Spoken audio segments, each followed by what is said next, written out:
I didn't have PTSD from the explosions, seeing people that have been blown up. It was all about this other life that I've seen and coming back to my reality. You know, there's people I've probably seen and chatted to, they aren't here anymore. Not through any fault of their own, just being born in a different place. My name is Dean Leake, and I served for 12 years with the Royal Electrical and Mechanical Engineers, completing tours of Falklands, Afghanistan and South Sudan. But on leaving service, I struggled with the transition to Civvy Street and found myself battling PTSD before hitting rock bottom. Now, thanks to Hull for Heroes, I've rebuilt my life and can last see a bright future. This is my story. I did start to get in the wrong crowd at a young age, but luckily my mum and dad were quite supportive. I started an apprenticeship as an electrician. I enjoyed being hands-on, but I didn't enjoy going to college. I ended up getting my apprenticeship revoked because I wasn't putting the effort in college. So I was a bit lost really, and I was unsure what to do. And then it was my dad who said, why don't you give the army a go? So I ended up joining the army as a REME electronics technician at 18. And to be honest, I never ever looked back. Tell me about Afghanistan. What were those tours like? My first tour, I was looking after the IDF radars.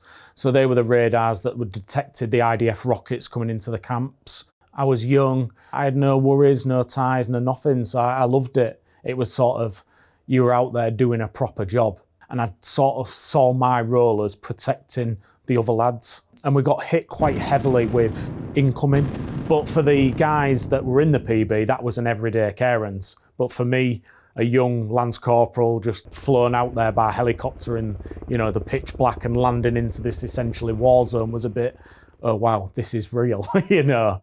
My final sort of tour before I left was in South Sudan, the peacekeeping UN tour. I was attached to the hospital, quite a poverty-stricken part of Africa, and they just want very nice living conditions. So we got a lot of people coming into the hospital that needed our help, which wasn't very nice, seeing sort of women and children in distress, because that was the main people that came into the hospital. My stint in South Sudan really affected me. I didn't realise until I got home how much it affected me. Seeing how these people were suffering so much, to then come back to the UK where, you know, minimalistic things are people's problems, and all I kept thinking all the time was these kids, you know, we'd be in these watchtowers on a guard because our camp was guarded, and these kids would come every day, they'd be begging for water, little bits out of our rations, pens, they were mad for pens. And I just thought, oh, I don't understand how it's, in modern day, how it's allowed.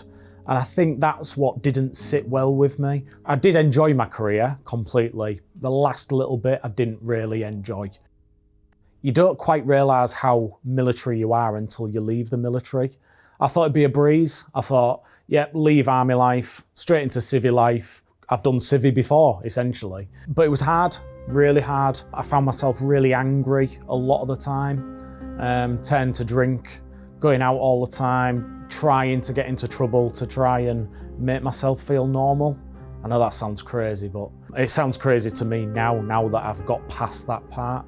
Because we'd lived this very full life in the army of, you've got the lads around you, you go to the pub, you go out, you know, you've got that time, to having none of it. I was a bit like, oh, I need to fulfill that, I need to go out. So I found myself going out at every opportunity that I could, you know, sort of putting my family second and just going out, drinking to the point where these angers and things that I had, what I could control, were then becoming uncontrollable. I ended up having to go to Crown Court for quite a serious incident involving violence. I honestly thought, this is my career over, this is my family life over. And that was my lowest point. But it was also the best point in a weird way, because that enabled me to go, yeah, there is a problem and I need to rectify this.